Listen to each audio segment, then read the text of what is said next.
Okay, Matthew, when you get back to your seat, will you start us off with a roll call? Councillor Halter. Here. Batolo. Here. Savage. Here. West. Here. Hickerson. Here. Zadi. Here. Demas. Here. Robinson. Here. Mayor Okomo. Here, Councilors, first order of business, I would entertain a motion to approve the revised agenda that you have before you here tonight. So moved, Your Honor. We do have a motion. Do we have a second? Second. Second's been called. All in favor say aye. Aye. Any opposed? Okay, Councilors, I'd also entertain a motion to approve the minutes from the special city council meeting of March 3rd, 10th, 14th, 16th, and 22nd of 2022, and our city council retreat minutes of March 9th, 2022, and the city council meeting minutes of March 15th, 2022. That's a lot of minutes. What's your pleasure? So moved. Do we have a motion? Do we have a second? Second. Second's been called. All in favor say aye. Aye. Any opposed? All right, councilors, we have a long agenda today.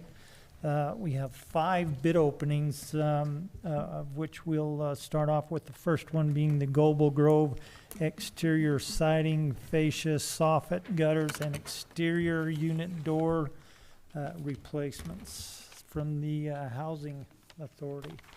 And we have one bidder, DJ's Glass out of Green River. We like to see several bidders.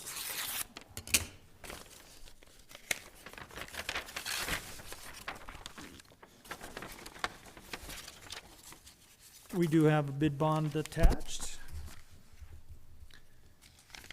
Total bid, $151,876. $151,876 even. This bid will be turned over to staff for review and recommendation. And our second bid is going to be the James Drive 2nd Street Pedestrian Enhancement Project, of which we have one bidder. DeBernardi Construction, Rock Springs, Wyoming.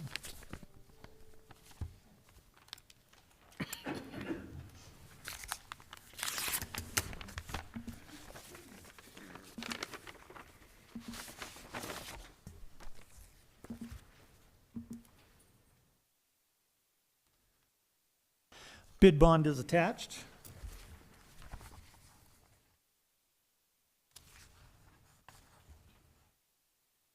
Total bid, $360,045.23. $360,045.23. This bid will be turned over to the Department of Engineering for review and recommendation to the City Council.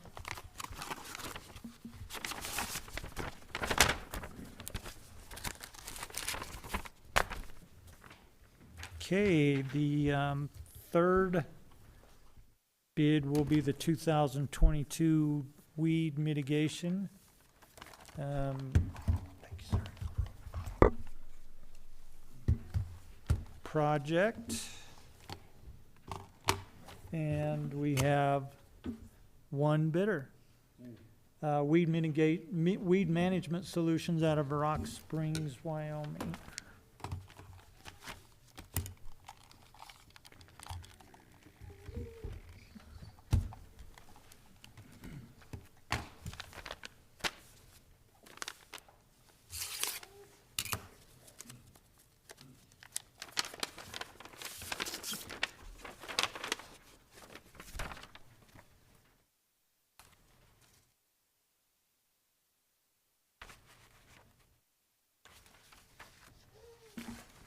We do have a bid bond attached.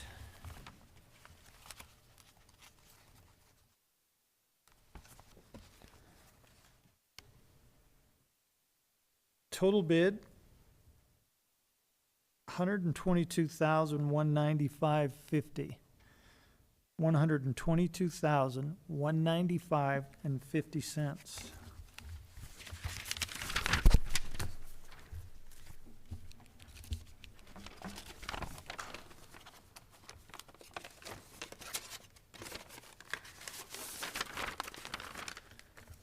Okay. Item number 4, 2022 crack seal project. We have one bidder, R&D Sweeping and Asphalt Maintenance LC out of Rock Springs, Wyoming.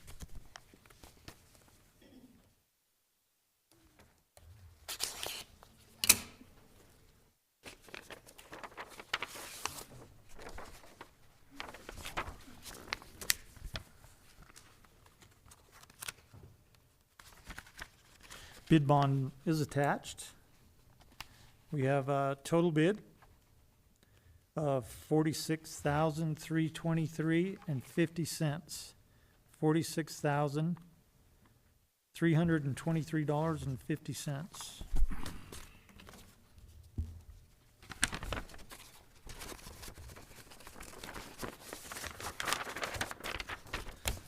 And our fifth and final bid opening, item number 5, is our 2022 overlay project.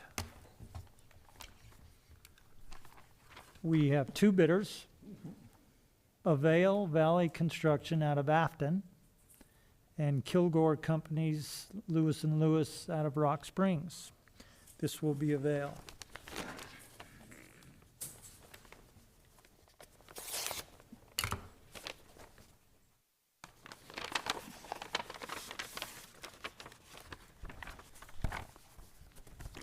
We do have a bid bond attached. Total bid amount, $1,332,616.39. $1,332,616.39.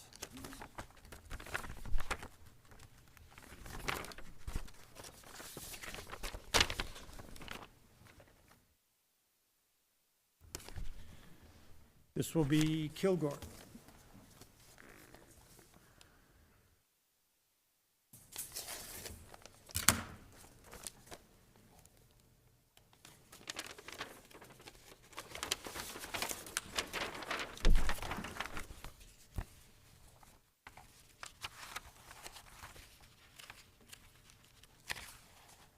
Do have a bid bond attached. Total bid, $973,974. $973,974.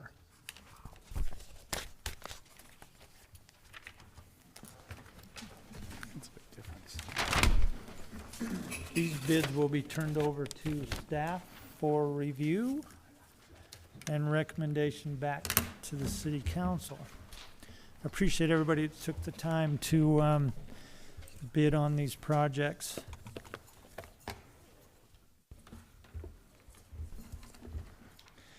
Okay, councilors, we're going to move on to the next item on our agenda, is the appointments section of our agenda. And being as the council president is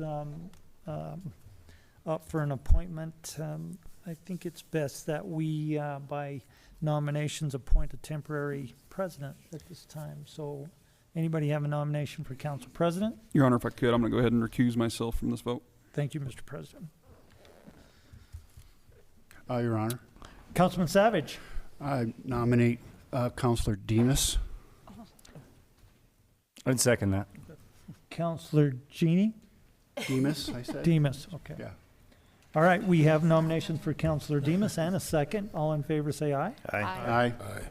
And I know there's going to be a lot of opposition here. Any opposed? None.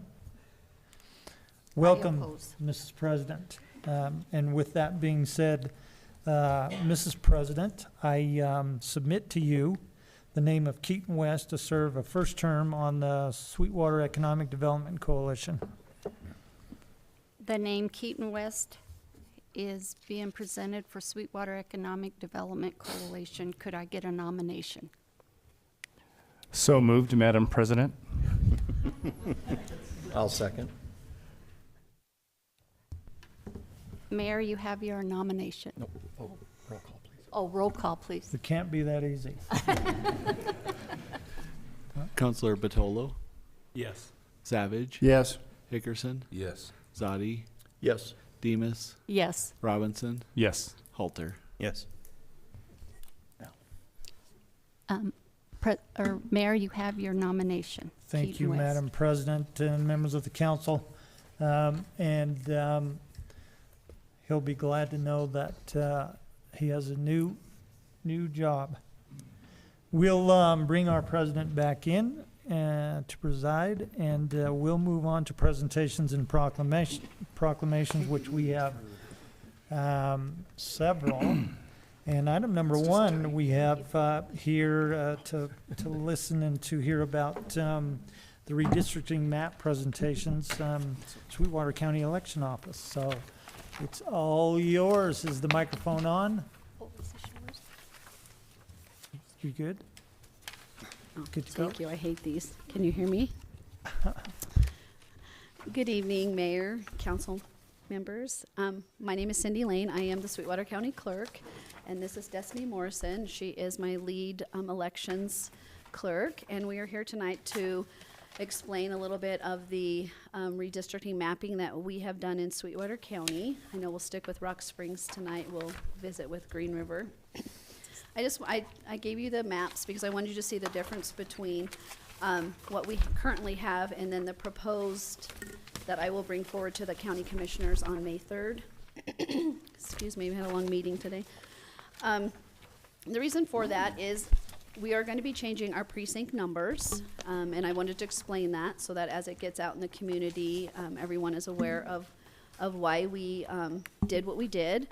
Due to the redistricting of the House districts, it really chopped Sweetwater County up. We had possibility of 13 to 17 new splits that could take place. So therefore, we went through and redrew precinct lines. So precinct lines are within my office, and I was able to combine some precincts together since they have the same ballot, create the lines that went through so we didn't have any splits in a lot of areas. The reason the numbers had to change was historical data. So when a precinct is created and you vote in that area, then those numbers stay there forever until I start adding things to it. And then if you came in and said, I want the results, I'll use my precinct 5-4. I want the results of the 2016 election in precinct 5-4. And now I've created this new precinct together. It looks like 5,000 people are in that precinct now and only 1,000 voted when really there was only 2,000 and 1,000 voted. So it changes the numbers and the historical data for that election in those precincts. So we kept the election districts the same. So for example, my 5 of the 5-4 is election district 5, precinct 4, and we kept the 5, and then we just created the new numbers. So we'll have like 8, 9, 10. So I'll be precinct 5-8. And so that is the reason why those numbers have changed. So I just wanted to be able to explain that to you so that when you're looking at the differences, that you understand where those numbers came from and the reasoning behind that. The other thing is we will have a couple polling places. Some people will be displaced, not very many. We did our best to keep everybody in the right polling locations. However, with the new precinct lines, it created too many people going to the HHS building. The city has graciously letting us use the Bunning Freight Station for elections again, so we'll keep people at that polling location.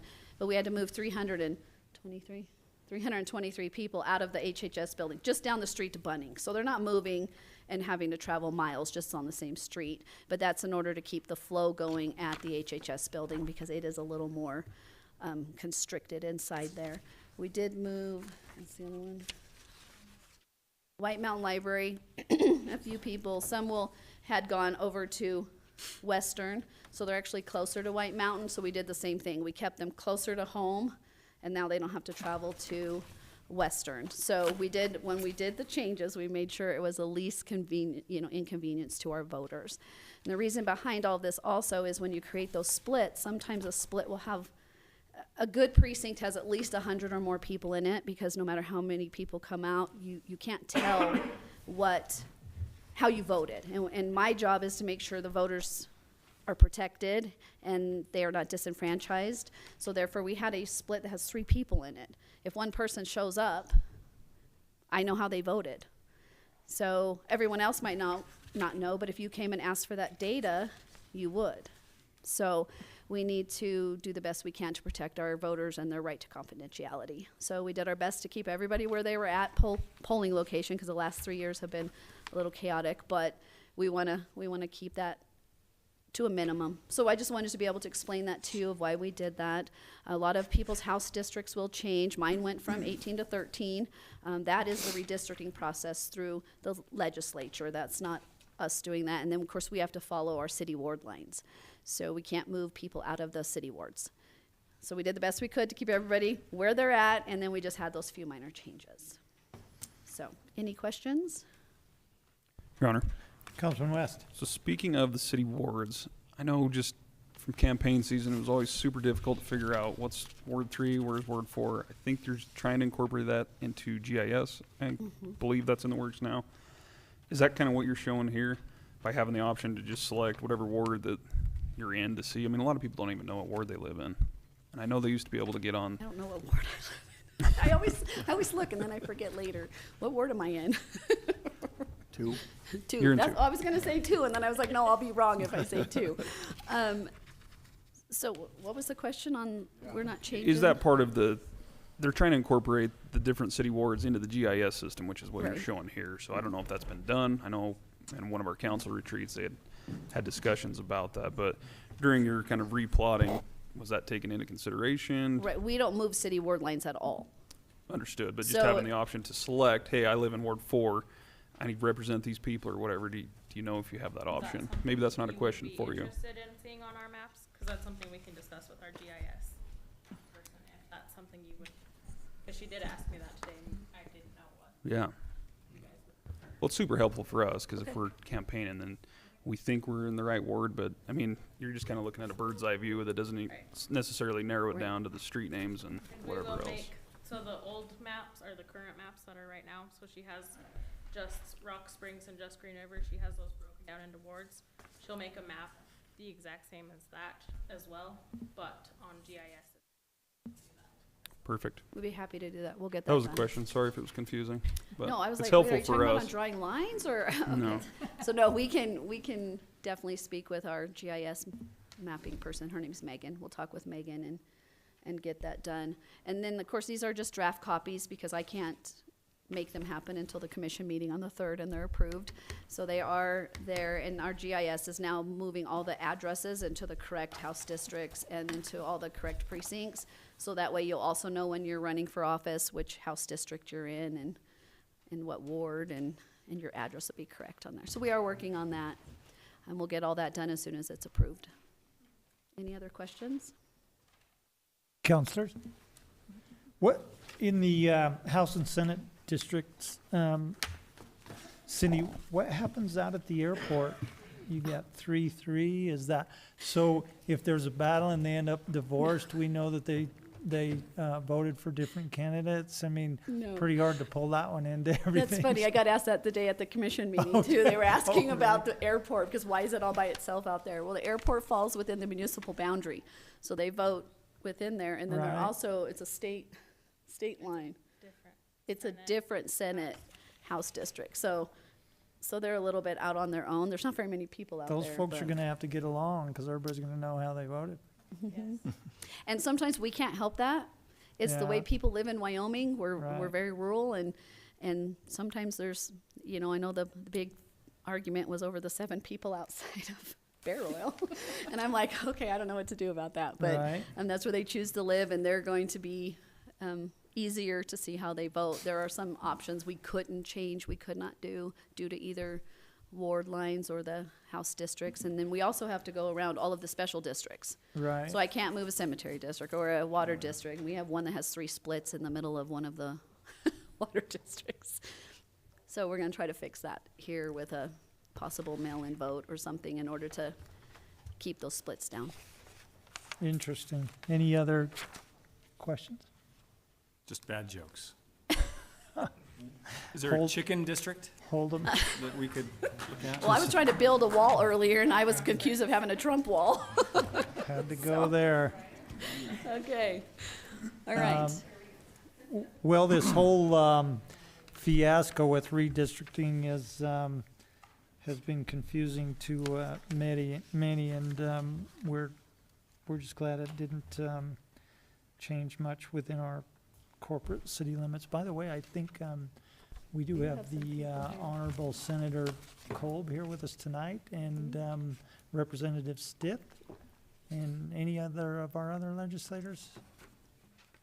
Welcome. I don't know if you want to add any comments to redistricting. It seems to be a Well, I bad have subject. one more thing to add is, we will be sending postcards to all registered voters, so please, if you have not changed your address or your name or anything, it's so helpful to our office if everyone does that before Election Day. We Right. can't certify elections, do anything with elections until every one of those new registration forms are in the system, and we had 5,000 something on 2020, and I had to hire people, and it took us 3 weeks of sitting. We're all typing them in to get them in so that I could actually certify the election and run accurate numbers. So That's a if good anyone point. has address changes, whatnot, because all those postcards come back, it's wasted postage. They don't get the information. So we will send it out with all the new information of what your precinct number is, your house district, all that on there, and your polling location. It's good So, to know. Good. That's a good point. Okay, thank you. We for letting us appreciate be your here. work and to help keep us informed and keep us on the right track. And if there's anything we can do, reach out. Your staff has been wonderful. We've met and working with everything. Thank you. Yeah. All right. Senator, Thank you. come on down.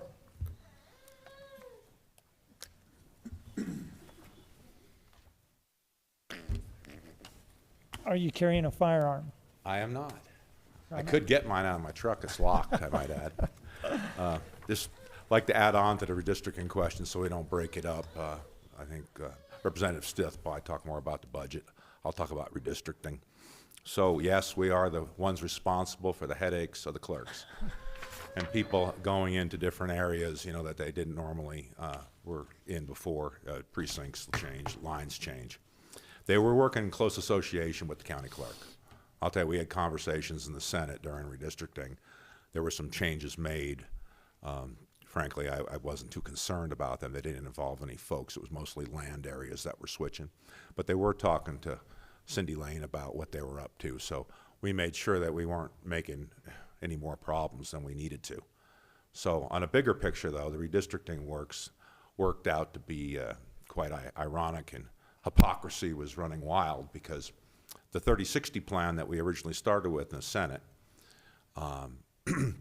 had some issues where the nesting was an issue, which House members within Senate districts that traditionally have been a certain way, and also being out of compliance with the maximum 5% deviation. Not a lot, and it was a couple areas. I think maybe one was out of deviation, and there was a nesting issue. Okay. So what happened was during the conversation of the negotiation, they worked on, of course, the 6231 plan, and miraculously they ran out of time, and there was no time to work on the 6030 plan, which seemed like that was the game plan. So at the end of the day, it did exactly, I think, what I had said before. It shifts power more to the east of the state. The Cheyenne area, Casper area, that general eastern side grew with more representation, and we lost representation, if you want to look at it that way. Say we lost a 30th in the Senate, and two 60ths in the House. So the power shift still went to the east side. They did it by those extra House and Senate members going to that side of the state and not to our side of the state. So once again, you know, I made the argument on the floor against it. Of course, it didn't work out that way. People were torn between us having to come up with a plan by midnight on Friday after this protracted negotiation didn't go anywhere because it was headed to the 62-31 plan, and lost that position. People, they didn't want it to go to the Supreme Court, I think it is, who would have decided it if the House and Senate couldn't have come to an agreement, it would have gone into the courts. Constitutionally, we have the obligation to have a plan, and people weren't willing not to have a plan. So I thought, what do we got to lose at this point? We're losing our representation on the western side of the Wyoming, and nothing to lose there. So I was still willing to go with the 60-30 plan and go basically take that position. And I would have been amenable to the 30-62 plan, which if the House wants to grow people and they want to believe that more government representation makes a smoother running government, they could have done that also. But they wanted to front only that one plan, the 31-62 plan, and that's what it ended up being. So what did it mean for us here locally? It meant that, frankly, my Senate District 12 now runs north into north of town where the fairgrounds is. It goes up there, and I capture a group of those people for, I believe, better representation for those folks that live there. It's local. They can, whoever sits in my seat in the future, they can speak to those people, instead of going up to Kimmerer or going over the bags to speak to the representatives. So it's more local representation. So I look at it for our locality as a win in representation. I think we got diluted in representation overall because the way the plan worked out with the extra senators and House members. But I think for us, it'll serve our community better. So I'm considered, frankly, like a city representative instead of a rural representative. And that's how the big blocks were done during redistricting. They took it as really two different groups, very binary. And so we kept our representation as is, which is good. So the city of Rock Springs still has really a dedicated senator and part of a senator on Senate District 13 going over to Green River. So that was good for us locally, but I'm very concerned about losing representation or diluted representation in the state, and I don't think that's good for us because we still are number 2 or 3 for revenue generation in the state of Wyoming for the county of Sweetwater. And I know it doesn't count much in redistricting. They don't get that down to consensus map, how much money you contribute, but I think it's an important point to bring. So I'll stand for any questions. Councilors, Mayor and any Council. questions for the senator? I think you make a good point. I think that should be a consideration because it seems like we always get the short end of the deal when we're bringing in a significant amount of revenue to the state. But at this point, it is what it is, I guess. Agreed, Mayor. And thank you for having me to have a chance to explain a little bit what happened. And to anybody who's listening and anybody here, certainly here in the room, and Council and Mayor, if you have any questions, you can always get a hold of me. And maybe I can help shed some light on maybe some bills you cared about. But I'll leave it at that for now, and thank you for your time. Appreciate that, Senator Kolb.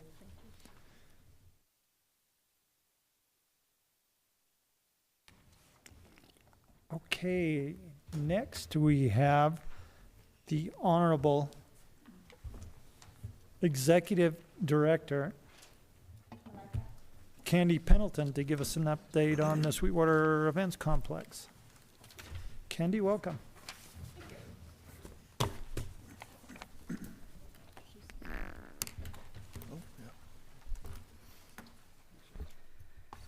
Hello, Mayor and Council. Thanks for having us. I appreciate it. I am Candy Pendleton, the Executive Director at the Events Complex.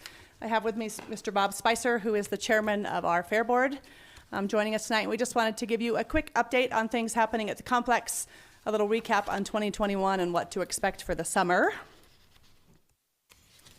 So I will start. We have been working pretty diligently on a new strategic plan at the complex. We're trying to get a new master plan done. We haven't had a master plan since 2007, so that's pretty outdated. So we'd like to get a new master plan. So 2022 is the goal to get that finished. But in the meantime, we have been working on our vision, mission statement, and guiding principles. So I know you have a long night, but I'd like to share those with you. Our vision is to ensure a vibrant, well-maintained facility that offers space for social interaction, embracing change, celebrating people, and enjoying life. So I think most of you have been to the complex for events. Most of the people in the crowd have probably been to the complex for events. Typically they're fun family celebrations. We do have some somber type events out there, but I think people come out there to connect, and we understand the importance of that. Our mission statement is to provide and manage a wide range of quality year-round recreational facilities, services, and programs which enhance the quality of life and economic opportunities for the residents, businesses, and visitors of Sweetwater County. And new for us is the guiding principles, and we spent some time on this to make sure we, as an organization, staff, and board, sort of knew where we were going. So public benefit, we're committed to providing a community center for our residents.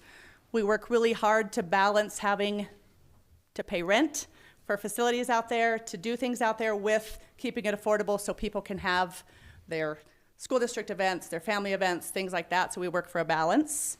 We support local. We're dedicated to the people and businesses in our community. We try anytime we can to buy local, use local contractors, just as you do. We try to make sure that we support the people in Rock Springs, Green River, and Sweetwater County as a whole. We value guests, and making every event a success is our highest priority. We typically don't run the events that are at the complex other than the fair. People come out and rent the facility, but I will say most people don't know that there's a difference. So if you come out to Rocky Mountain Elk or the event that the city did with the flood mitigation last year, I don't think people recognize that those are run by different people.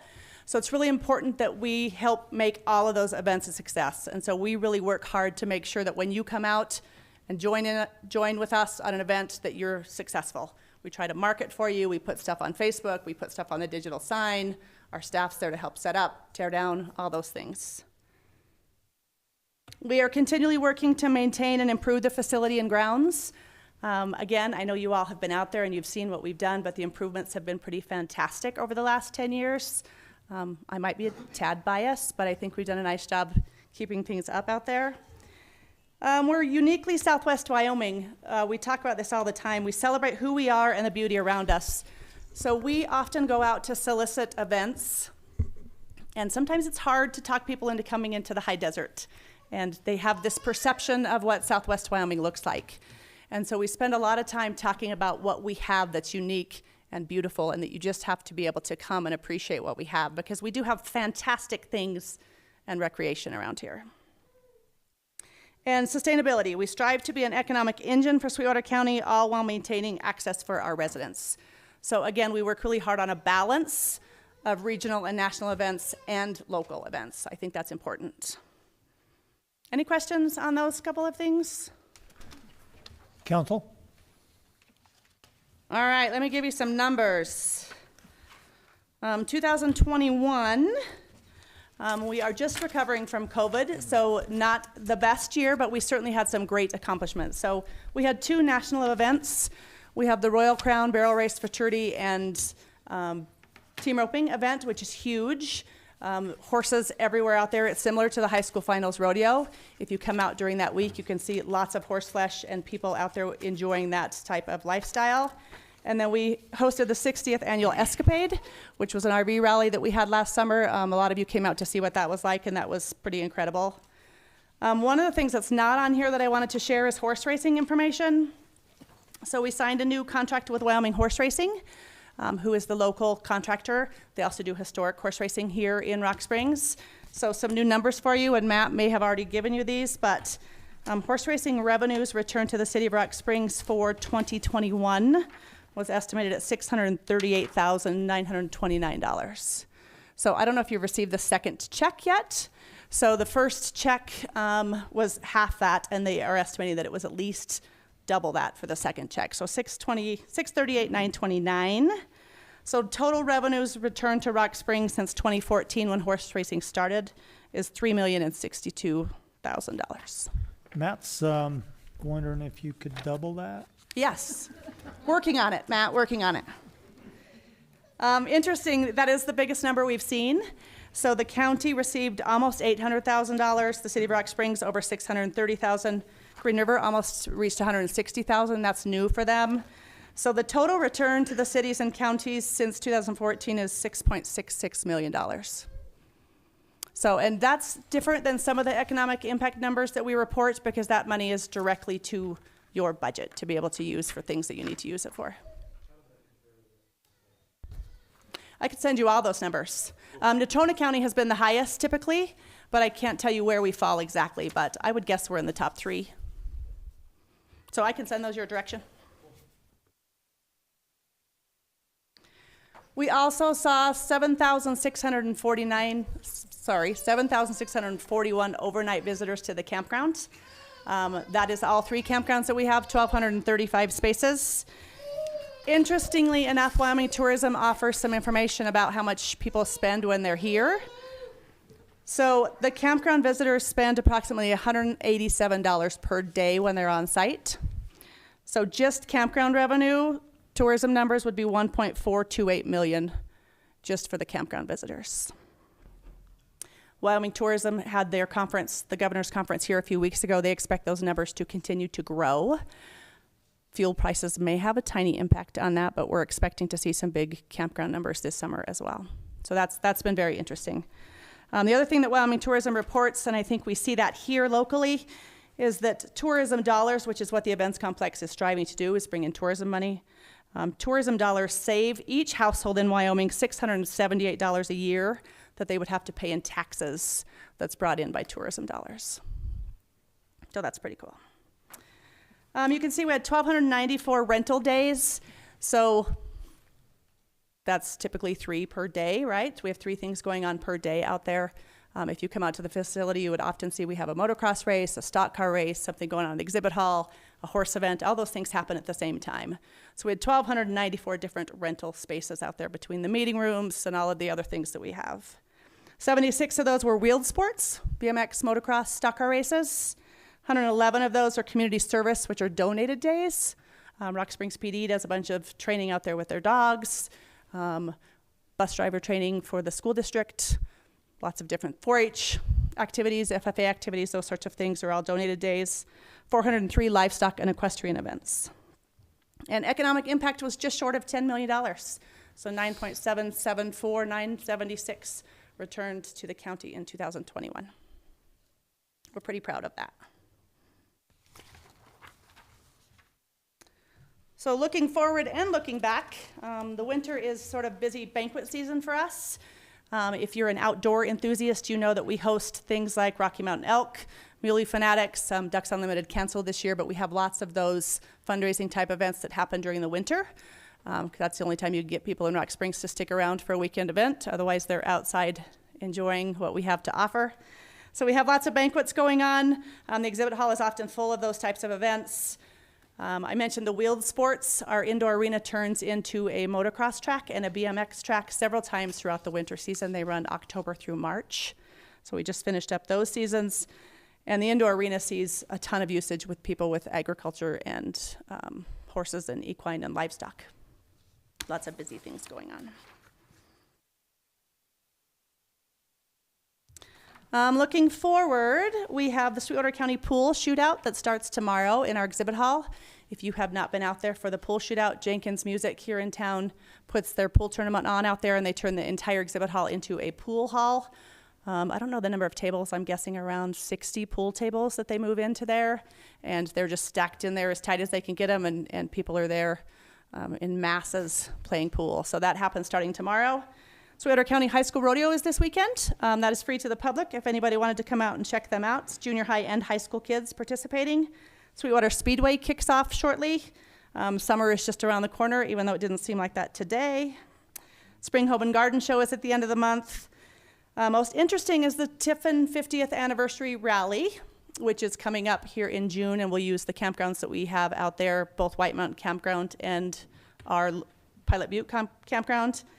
625 registrations were available. They sold out in 3 minutes. Crashed their website. People were it was just chaos. But anyway, they sold out 625 registrations. They have 300 people on a waiting list to come to visit Rock Springs for this summer. So we're not turning them away. We have another campground. We're saying come anyway. Tiffin only allows 625 registrations because they feed people for meals, and that's about all we can fit when you double that in the exhibit hall. But we do have the lower campground, Boris Test Campground, and so we're telling people, listen, if you can't attend the event, but you would still like to come with your friends and see everything we have to offer, come on over. We'll put you in the lower campground. You may not be able to participate in those activities, but we'll send you on the Wild Horse Loop Tour. We'll show you where to ride your bikes, all those sorts of things. So I think we'll have another couple hundred RVs in our lower campground during that time. And then what we're banking on is if fuel prices are high, once they get here, we can talk them into staying longer. So we have offered them some stay and play packages. So we're encouraging them to stay for a week to 2 weeks after the rally and then stay and do all the things that we know and love around here. So we're not going to shoo them away. We're going to let them hang out with us for a while. Agriculture, we have a World Series of team roping event in the grandstands, which is a nice big event in June. If you're a team roping fan, it's a great one to watch. I'll come back next time and tell you about the fair. We're almost done with concert announcements, so I'll bring back some information and share that with you at the next round. But lastly is just facility improvements. We have a fantastic maintenance staff. I just can't say enough great things about them. We have 11 maintenance people on staff, and I swear they do the work of 40, so just wonderful people. We have done a full facade improvement on the front of our building. If you haven't been out there, we took off the 70s rock that was on the sides of the building, updated the metal, put a new sign up. It had said Sweetwater County Fairgrounds still. We updated that to Sweetwater Events Complex. You can see it from across the road because it has lights now. Not a terribly expensive project, but a huge improvement for the facility itself. And if you haven't seen it, I would love for you to come check it out. And then the back page is just our leadership team, our management team, and then our fair board. So if you guys ever have any questions and you can't reach anybody on staff, our fair board is made up of community residents. Bob Spicer is our chairman. Councillor Rob Zotti is our vice chairman. Tommy Toman is our secretary. Janet Hartford from Green River is our treasurer.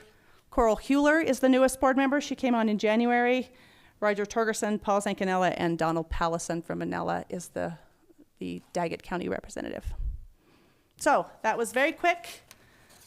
Any questions? Want to know anything that's happening out there? Anything else I can help you with? I, for one, would just like to give a shout out and some recognition for the Spicer family and their generous donation for the upgrades to the facility. I think that's fantastic. As a matter of fact, hats off.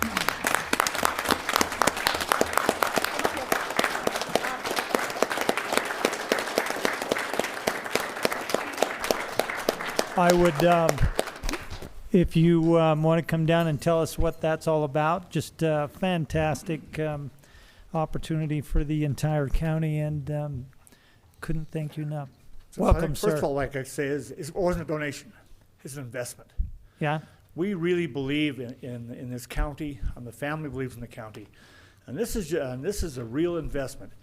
We've kind of changed the focus out there, and we're looking at these tour groups coming in. And this is the one thing that they've said that we lack at the events complex is like a big gathering area, an informal gathering area. Yeah. This is going to help us in the future as far as selling this back into other tour groups coming in. And the Fairgrounds has done a very good job on this. That they've done with this the same thing they've done with all the other facilities. We bring it in for one thing, and then we multi-purpose it back out, and we use it for everything else. So the pavilion is going to become a place where we can have weddings. We're going to be able to host picnics, other things for it. And so it's going to be really good because it's going to be a sales tool for us to sell to all these camper and RV shows that are coming in. This is the one thing that they said they wanted. But then we turn around, and it's also going to be very good for the community because we need a place to have weddings. We need a place to have small picnics and kind of a place where you can have hot and cold running water and all these things that are going to happen. And that pavilion is going to be a really addition. It's going to be a real investment for the Invest Complex. So we don't look at it as a donation. We look at it as an investment in the community, and we're really happy to do it, and thank you. Good point. And either way, it's much appreciated. And great to have such committed families in our community that help to better the entire community. So thank you. Thank you. Yeah, councilors, I have a couple of comments. Councilors I Audi. just want to make, Candy alluded to just recruitment and that, and, people, how are we going to get them to Rock Springs? But I'll tell you, the work that Candy's done and staff in recruiting these groups has been phenomenal, what they do. Once they get here, people are amazed at the facility we have. They speak very highly of the service they get from staff at the events complex, but also the hospitality of this community. And so when we bring hundreds of people in like we do, there's a lot of these people that would never have thought to come to Rock Springs, but they do because of the events complex, and a lot of them promise that they will be back. And some of these groups are looking to come back and hold other events. So thank you for everything you do out there. Thank you. I will echo that and say that they also appreciate everybody here and the commission. They're always so impressed that we have, the mayor and council running golf carts and parking people and meeting people as volunteers, and right. I mean, we're a small community, and so you guys are out there also, and they notice. They do notice. So when we go to recruit these groups, we spend a lot of time building relationships and making friends, and I think that's what we all do here in Rock Springs, is we know how important that is. So when they're selecting Rock Springs, when they're selecting the events complex, they're choosing it because of the people that are here, and I think that's a testament to all of us. So thank you for that. Thank you, Candy. Your Honor. Councilman Robinson. Kenny, I wanted to say thanks on behalf of the Fast Cars and Foster Kids. They let us autocross on the big lot out front 2 or 3 times this summer, and we get the same word from the people coming in from out of town. Nice. From Salt Lake, Riverton, Lander, Casper, people that come in to race, and they absolutely love it. And it's a great place, and we appreciate what you do for us to keep that nonprofit going. Thanks. He's really just trying to butter you up to Right. build that quarter-mile drag strip that he's been after. Half mile would be better, but Half I'd Right. settle for. Yeah. Thank you, Candy. It's nice to hear from you and what the events complex is looking at going into this next year, and we wish you great luck and success. Thank you. I'll be back with some fair updates, so you'll see me more regularly. I don't know if that's a warning or what, but there you go. Sounds you. good. Thank you. Councilors, next we have proclamations, and to start us off, to discuss Sexual Assault Awareness Month, we have Kayla. Is Kayla here? Kayla, come on up and tell us about Sexual Assault Awareness Month and what's going on. Okay. Mayor, Council, thank you for having us tonight. I'm Kayla Manico, the Development Director of the YWCA, and with me tonight I have Brittany, a YWCA advocate, and Heather, one of our board members. So I just wanted to take a minute and talk to you guys. April is Sexual Assault Awareness Month, and I wanted to share some things with you. So every 68 seconds, an American is sexually assaulted, and every 9 minutes, there's one of those victims that are a child. So meanwhile, only 25 out of every 1,000 perpetrator will end up in prison. In 2021, your local YWCA assisted 70 survivors of sexual assault. More than half of those were children. So what can we do as a community to support the survivors in our community and nationwide? So first, we can start by believing. So 90 to 98% of survivors are telling the truth. There's actually a very low rate of false reporting. So just believe. Second, help spread awareness. So everybody here can mark their calendars for April 27th to participate in Denim Day.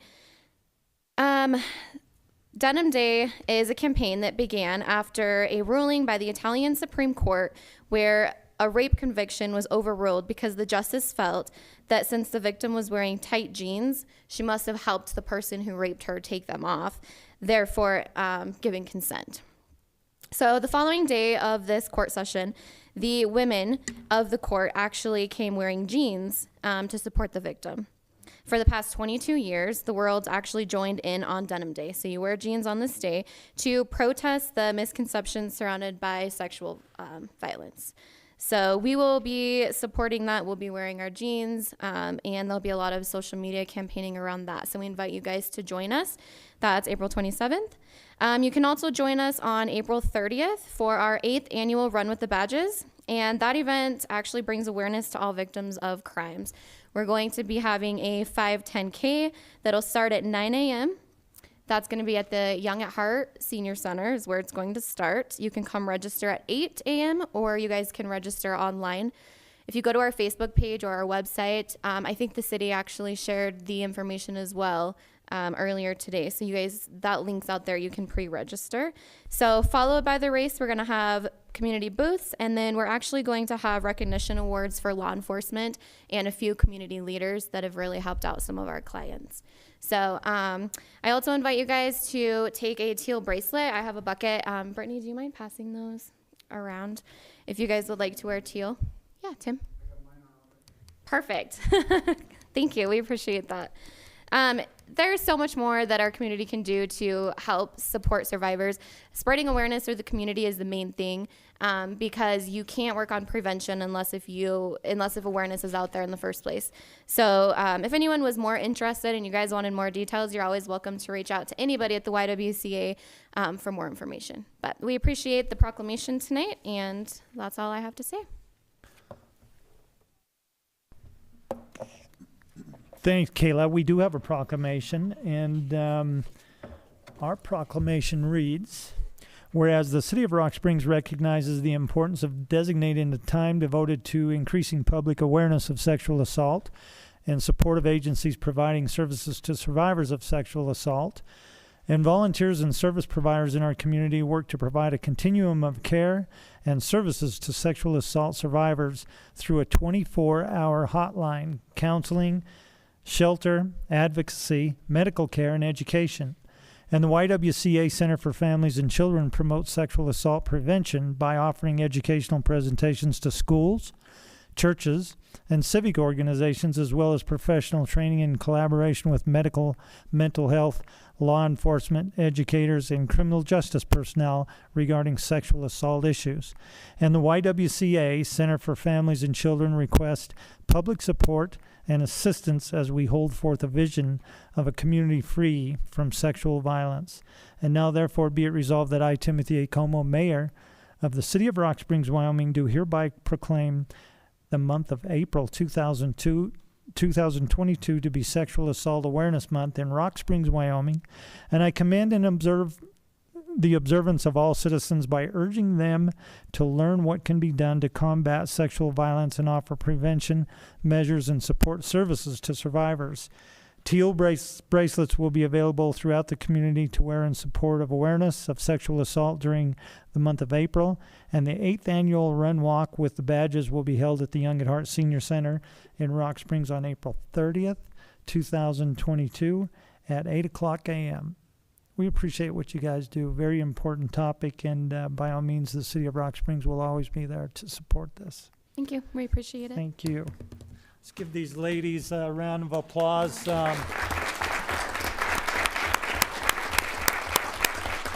And Brittany, Heather, Kayla, maybe we can zap up.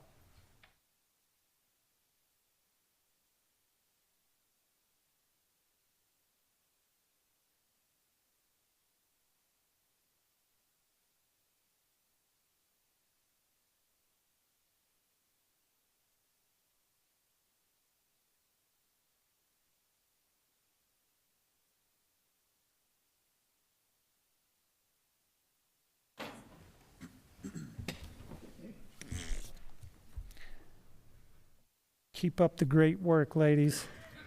Next item, number 4, is Library Week, and I believe we have Michelle. Is Michelle Crumptich?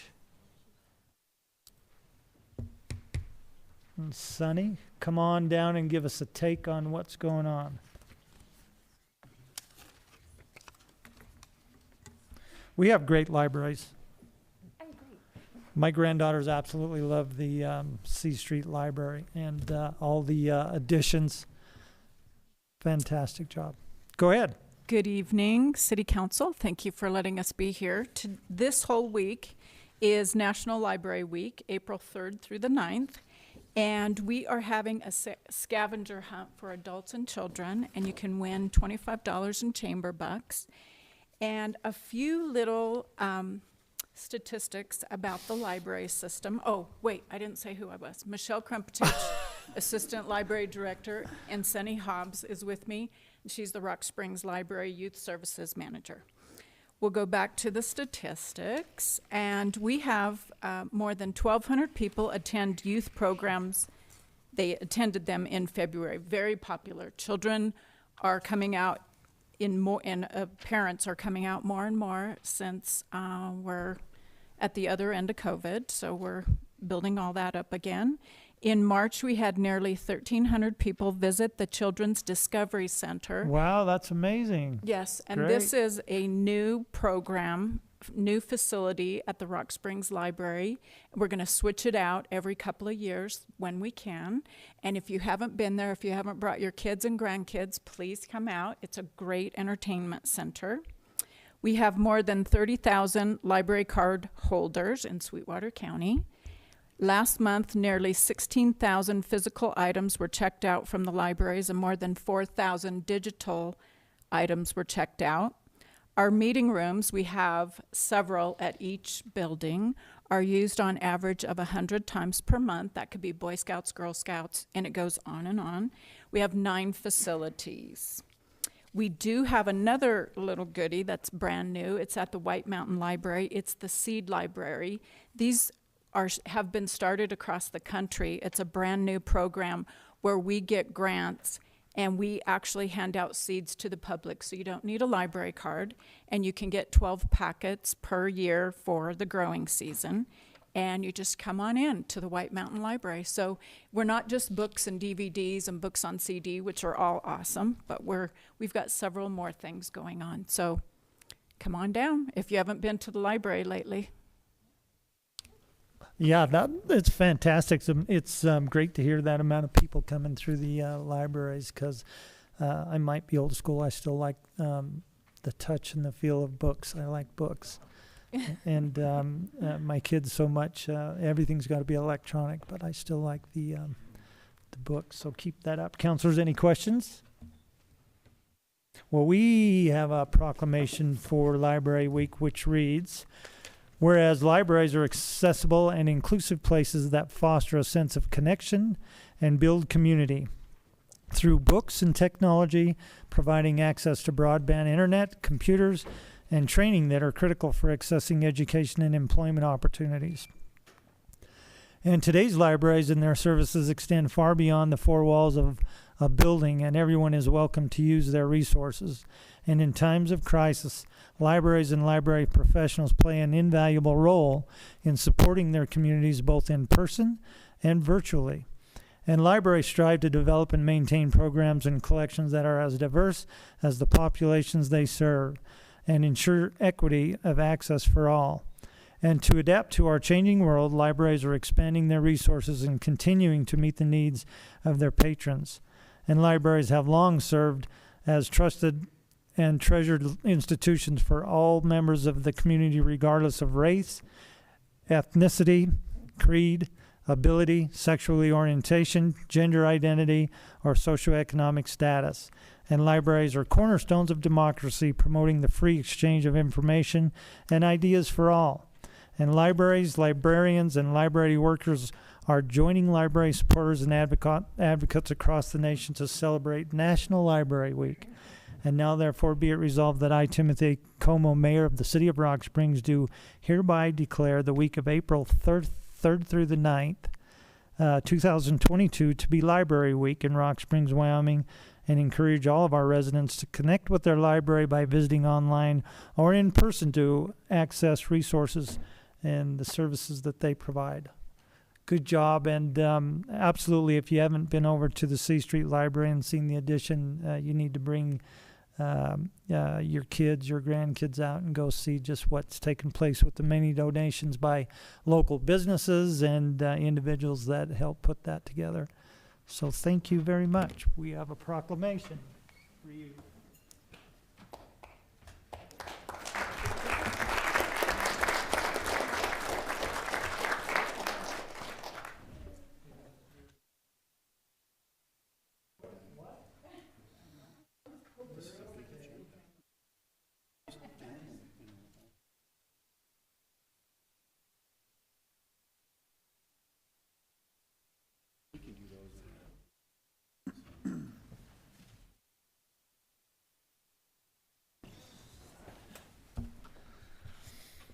Okay, that takes care of number 4. And our 5th proclamation is National Public Safety Telecommunications Week. And Cheryl, is Cheryl here? Johnson, here she comes. Cheryl's going to give us an idea of what's going on, what National Public Safety Telecommunication Week is all about. Good evening. My name's Cheryl Johnson. I'm with Sweetwater Combined Communications Center. I brought Jen Bowler with me. She's the shift supervisor. Apologize, I'm not a public speaker. The week of April 10th through the 16th is the National Public Safety Telecommunication Week. It's a week that we support each other and are recognized across the nation for the jobs that they do, for answering the call and sending the responders for those who are in need in the communities. I'm sorry. We have 20 dispatchers, and we dispatch for 3 law enforcement, 13 fire and EMS, and 3 EMS agencies. So this week is to support those that are at that end of the line of the phone calls. So we appreciate your support. Well, what a role, I mean, that you play in our community. I mean, I'm sure everything goes about just boring as all heck, and then you have that one call. And Yes. yeah, and just nerve-wracking, and trying to keep people focused and get help to wherever they are. That's a critical and important function of what you do. So we sure thank you and all the dispatches for what they do for our community throughout the entire county. And realize we've all heard those situations when you may have somebody on the line that's life or death situation, and maybe it's an officer, maybe it's a responder, I don't know. But thank you for what you do. And we do have a proclamation which reads, whereas emergencies can occur at any time that require police, fire, or emergency medical services. When an emergency occurs, the prompt response of police officers, firefighters, and paramedics is critical to the protection of life and preservation of property. And the safety of our police officers and firefighters is dependent upon the quality and accuracy of information obtained from citizens who telephone the Sweetwater Combined Communications Center. And public safety telecommunications are the first and most critical contact our citizens have with emergency services. And public safety telecommunicators are the single vital link for our police officers and firefighters by monitoring their activities by radio, providing them information, and ensuring their safety. And public safety telecommunicators of Sweetwater Combined Communications Center have contributed substantially to the apprehension of criminals, suppression of fires, and treatment of patients. Each dispatcher has exhibited compassion, understanding, and professionalism during the performance of their job in this past year. And now, therefore, be it resolved that I, Timothy Akomo, Mayor of the City of Rock Springs, Wyoming, do hereby declare the week of April 10th through the 16th, 2022 to be National Public Safety Telecommunicators Week in the City of Rock Springs, Wyoming, to honor the men and women whose diligence and professionalism keep our city and our citizens safe. I commend the public safety telecommunicators at the Sweetwater Combined Communications Center for their consistent efforts to provide a critical service to the citizens of Rock Springs, and we give you all a round of applause. You do a great job. Thank you.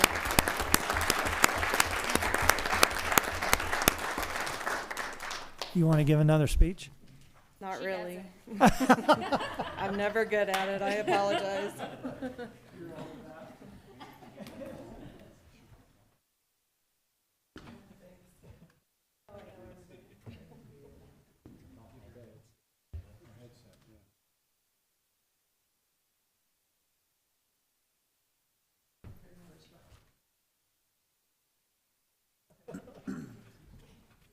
Thanks for coming down.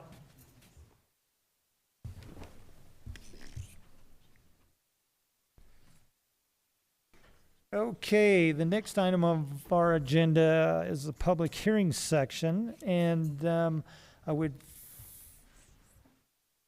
ask, we have one public hearing on the discussion of the Rock Springs Housing Authority Annual Plan, of which the City Council will take action under Resolution 2022-32.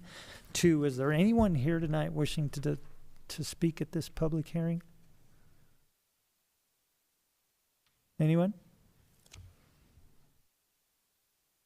Hearing none, we are going to move to the petitions section. Now, this is the section of the agenda where anybody's invited to come down and discuss any issue with the city council. And I would first like to see how many people are here to discuss the ordinance regarding chickens.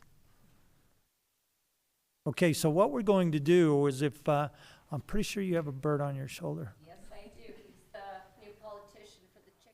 It's not, well, it's not a chicken, so that, I would say we have that many. We're gonna come down, there'll be no second comments. We have a lot to get through and it's gonna be a long night. So you'll have 3 minutes, which Kristen will time. So when you wanna come up, and that's part of your 3 minutes, so right there, no. Come up, state your name if you would. We'll start with those that are in support of the city council reviewing the ordinance, and then we'll go to those opposed. So item number one, I'd ask if there's anybody here in support of that. You have 3 minutes, state your name and for the record, and we'll move on to the next. Hello, City Council. Once again, Mackenzie Bertinoli. To be clear, we're not here to get everyone to have chickens, but rather to have the choice. I'm not here because I got caught having chickens. Moving them outside city limits proves I'm being a law-abiding citizen. I will continue to show up until I get them back onto my property.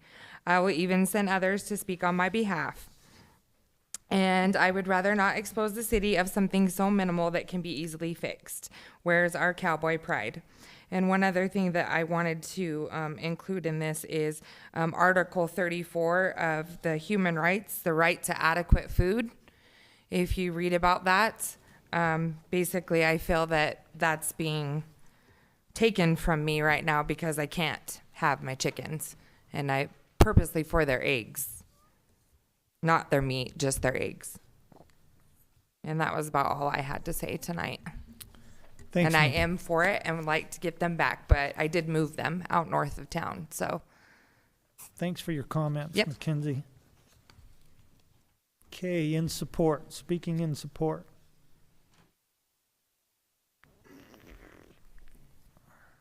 My name's Derek Van Brunt, and I come to support that. How many up here are attorneys from the council? Any of y'all attorneys? All right, I'm taking notes because on the subject of the Bill of Rights, the Bill of Rights don't give us rights. The Bill of Rights limits government. And there was a big argument in 1779 about producing the Bill of Rights. One of the arguments was that if they did a Bill of Rights, it'd be the only rights we were left with. To quash this argument, James Madison introduced the Ninth Amendment. And the Ninth Amendment reads, the enumeration of certain rights within the Constitution shall not be used to deny nor disparage others retained by the people. What are those other rights? Have a dog, have a bird, have a pet, raise kids, marry. The only case that's on the Ninth Amendment that I found today is Myers versus Nebraska 262, which covers that you can't do anything for public safety and all that. And I can understand people not wanting chickens because, yeah, they're allowed. But if the chickens damage your property, then you can sue the neighbor for having the chickens, whether stress or damage. But the city council doesn't have the authority or right to tell somebody what pet they can and can't have. And I destroyed your court here. I'm the one with a big coyote caper. I'm the one that wrote the paperwork and taught Glenn how to argue that. Because he had a pet coyote in city limits. And they had to dismiss all charges because you don't have the authority. Anything that you do in violation of the Constitution is null and void of law. U.S. Marbury versus Madison 137. If you go to page 174 on it, and read to one paragraph before page 74, and read to 175, you'll start understanding the authority of what you can and can't do. I mean, that's just a basic right. Once you start saying you can't have chickens, when it's gonna be, well, you can't have this kind of dog, and you can't have this kind of dog, and you can't have this kind of dog. Where did you get this authority? You're here to run the city, do all the stuff you just did. Not tell the people who have more authority what they can and can't do. Mr. Van Brunt, are you an attorney? No, but I've spent more time studying law than it would take to go to a law school. How about a tiger? Can I have a tiger? Huh? Could I have a tiger in the city limits of Rock Springs? Yes, and if it did something, then you'd be liable for damages. There's no federal laws against, Federal law doesn't have the authority to say yes or no. Technically. Well, a couple of things. I believe we were going to give everybody 3 minutes. And Derek, those 3 minutes are up. I appreciate your comments, but much appreciated, and we're going to move If on and anybody see. has any questions on the Constitution or knowing the law, hit me up, ask me. I can answer. I'm wondering also, out of respect for the council chambers, you might want to remove your hat. We don't allow hats in here either. Appreciate that. Next, in support. Anybody in support?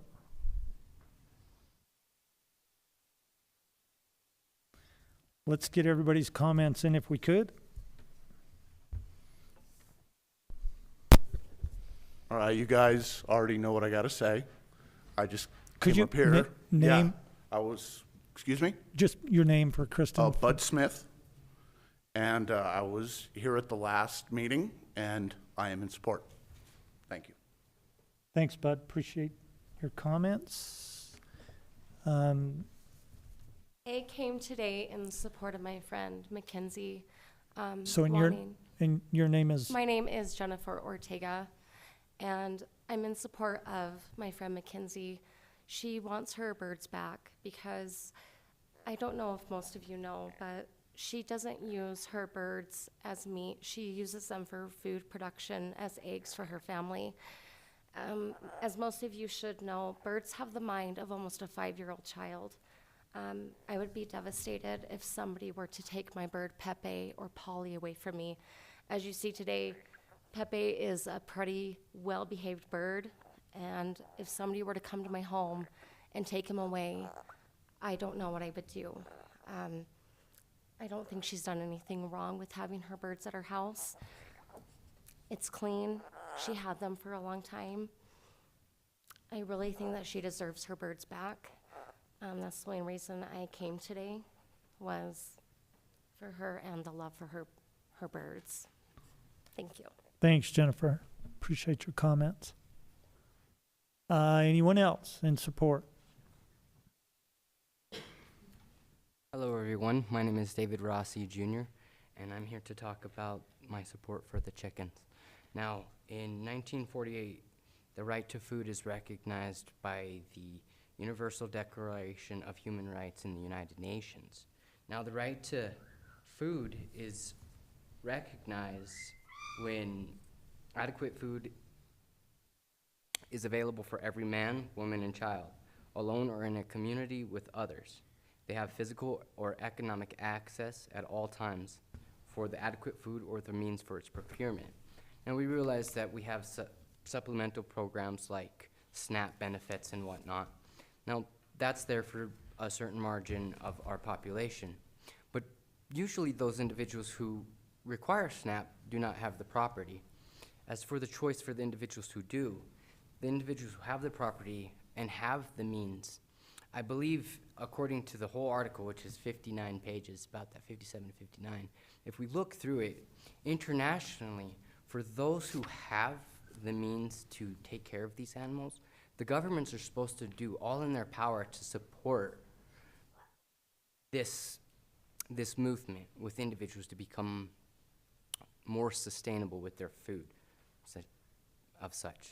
So in that aspect, I know we have a little bit of time. In that aspect, I believe today that if we deny this situation and the individuals who have the space to have their chickens, we might be violating an international law. That is what I would like to bring up to table, so we might consider that. And if you get a chance on your own, read Article 34. It'll give you some more insight. Thank you so much, Council. Thank you, Mayor. Thanks, David.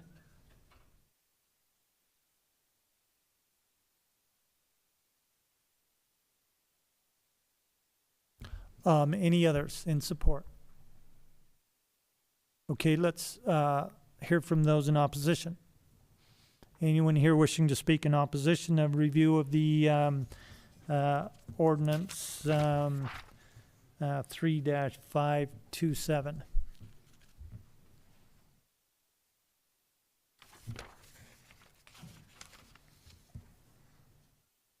Hello, Council. I opposed this measure in 2013 when it first came up, and I was up here speaking against it because of the disease and because of the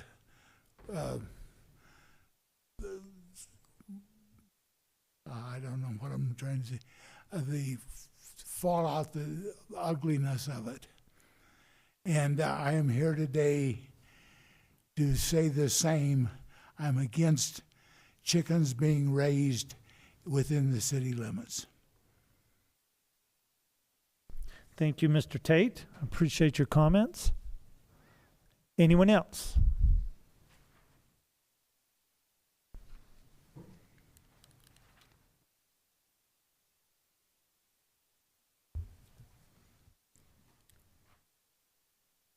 My name is Brent Johnson, and I am a resident of the city limits of Rock Springs. I oppose raising chickens in the city, owning chickens, or any other farm animal. I've lived in 5 different states, and I can't tell you how many different municipalities because of my career. I'm retired now. I've been retired for over 10 years, and I moved to Rock Springs specifically because of the quality of life here and the quality of this city that I see. And I thank you all for perpetrating that for me. Thank you. Thank you, Mr. Johnson. Appreciate your comments. Anyone else in opposition? Okay, councilors, you've all had the opportunity to hear from your constituents over this last month since this first came up regarding City Ordinance 3-527 as it relates to allowing chickens within the corporate city limits of Rock Springs. And the City Council's decision, in my opinion, is damned either way. Several councilors up here via social media been ridiculed. Several of them have been I've actually been replaced also, I believe. But I would hope that it is understood that we live in a democratic society in which decisions are made by the majority. And the guidance and the majority have spoken to each and every one of you.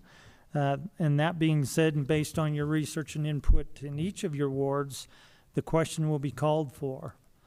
Does the City Council wish to review Ordinance 3-527 and amend this ordinance? All in favor signify by saying aye. Aye. Opposed, nay? Nay. Nay. I believe the nays do rule, and the decision has been made. Ordinance 3-527 will not be reviewed and will be kept in its original form. I do appreciate everybody's input on this subject at this time, and for all those who put in the time from the original creation of this ordinance back in 2013, let's respect the wishes of the majority and move on and put this subject to rest. Your Honor. Councilman Halter? I know at the last meeting that we talked about this that I said I would support looking at it again, and I still do. However, I also listen to my constituents, and I received 11 against emails, 4 for emails, 3 against voicemails, and 2 for voicemails. So it was pretty heavy-handed on the against. That's a good point. I myself, I thought that I would receive more. I received 8, 6 of those being in opposition, 2 in support. I don't know if any of the other council wishes to bring up their research or what they've seen, but I've only had 8 responses from and visits to my office on the ordinance. Your Honor, I'll just hop in here real quick. Likewise, when the topic was first brought up, I was inundated with calls or texts or emails within about a week, those died off, and then pretty much everything since then, with the exception of a couple repeat callers that I'd already spoken to prior, the vast majority of them were against looking at this again. So, again, I was relatively neutral. I spoke to everybody that called and let them know I would vote towards the majority of my constituents as opposed to my own personal opinion. So, I appreciate that. Well, the council has spoken. The decision has been made based on what they've heard from each and every one of their wards. It's time to respect the decision and our opinions and move on from there. And at this time, I would ask, being still under petitions, is there any other issue that anyone wishes to bring up before the city council other than what we just discussed? This is your time to do so. Representative Stith. Mr. Mayor, Council, Clark Stith, House District 48.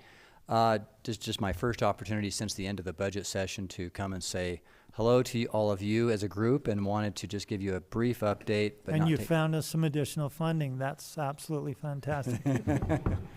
Well, in addition to the $105 million distributed to cities, counties, and towns generally across the state, an additional $15 million was added to that. However, the bad news on that is that most of it goes to really small places. Right. So Granger, for example, gets almost a doubling of its allotment, whereas the additional money to Rock Springs is, I think, $86,000. So next year, Rock Springs' share of the local distributions, I think it's going to be $1.67 million, which is more than it was in the past, but not by a lot. So there's that. As you're doing a lot of hard work preparing your budget, and you're also being asked, I think, to consider potential proposition for a 6-penny ballot. 2 things you might want to think about. In the Senate File 66, there was $50 million for water and wastewater projects that's done by application to the State Loan and Investment Board, and another $50 million set aside for essentially non-water projects. So on the water and wastewater, I think the demand for that across the state is going to be way above that. I don't know how many over $100 million of applications will probably roll in. Whereas for the non-water projects, I think there may be far fewer. So just as a matter of strategy, although it does need to be ARPA eligible, your grant writers might want to think about how to craft a project that would both meet ARPA, American Rescue Plan Act requirements, but be a non-water project, because I think that's kind of an interesting little pot of $50 million there. Then other issues, again, good news or bad news, depending on how you think of it. I thought it was a good thing that the legislature did solve the Fire A pension problem. It was set to crash or go to zero by 2026. It's now essentially 100% funded for all time, basically. The legislature's putting in $55 million, as you know, and the cities collectively put in $20 million. But that means a hit to the city of Rock Springs of about $90,000 a year for the next 20 years. The only good news about that is that $90,000 is going to stay flat, and so 20 years from now, $90,000 will only be worth $10,000, so you won't feel it. So I think solving Fire A. WyoLink, there was $35 million for that, which will help the dispatch system. On the mental health front, there's kind of some sort of Easter eggs buried in the budget bills. One of them is there's a $2.1 million for a suicide 24/7 Wyoming-based suicide prevention hotline. So that's probably a good thing. There's also another $1 million set aside just for first responders' mental health services. So if, for example, first responders, whether it's a local police department or a local ambulance service provider, if they wanted to apply to, I believe it's the governor's office or the Wyoming Department of Health for a sort of a mental health services that they wanted to get, they could. It's kind of a little program people haven't talked about much. And then There are a couple of other, there's $10 million for apprenticeship programs. There's a lot of, I guess, Easter eggs hidden there. So from your point of view, if I were in your position, I would think about, do we want to have some city personnel focused on putting more effort into writing applications to the State Loan and Investment Board or to the Department of Health or to the governor's office for all these little pots of money. So that's the big picture from the budget session as I see it. Do you have any questions for me? Council? That's good information, and we're actually having those discussions as we speak, Representative. So thanks for the update and the good work that you do. And we'll be in touch on the other issue that we're working on. That's right. Thank you. Okay. Anybody else? Petitions? This is your time. Hearing none, I'm going to close the petition section. We're going to move on to the officers and staff reports. Councilors, one item we have from the Housing Authority, the Rock Springs Housing Authority quarterly report. I'd entertain a motion to approve the officer and staff reports and place on file. So moved, Your Honor. We do have a motion. Do we have a second? Second. Second's been called. All in favor say aye. Aye. Any opposed? Next item, we have the council committee and board reports. Councilors, item number 1, the Rock Springs Park and Recreation Advisory Board meeting minutes of February 10th, 2022. 2, the Main Street Board meeting minutes of February 14th, 2022. 3, the Joint Powers Telecom Board meeting minutes of February 24th, 2022. 4, the Joint Powers Combined Communication Board meeting minutes of February 28th, 2022. And I would ask, councilors, are there any other reports that wish to come forward at this time? I got a quick comment. Councilor I got a West. question. I received a call today from a constituent that it appears that the school district might be getting ready to tear down Lincoln School based off the construction fencing I'm seeing. I don't know if that's true or not, but the concern was dust control and whether or not they have a dust plan. The complaint went back to when they tore down East Junior High and basically not being monitored, and the concern, especially with the hurricane winds we had today, of ensuring that the dust is maintained. So I don't know if staff has heard anything on that or if you've heard anything on that, but I told them we'd certainly keep an eye on that. But Mr. Kalsich, do you know? Your Honor, Councilor West, we don't regulate state-owned facilities, so we did not issue the demolition permit for that facility, so we don't have a lot of control over it, but I will have a discussion with Mr. Celaroli about that. Okay. And voice your concerns. Okay. Appreciate that, Mr. Kalsich. I think last time we did that, they ended up utilizing a lot of water to keep that down as close as it is to residential neighborhoods. That makes sense. So we'll let Paul look into that. Therefore, councilors, I'd entertain a motion. Your Honor. Oh, do we have another one? Councilman Savage.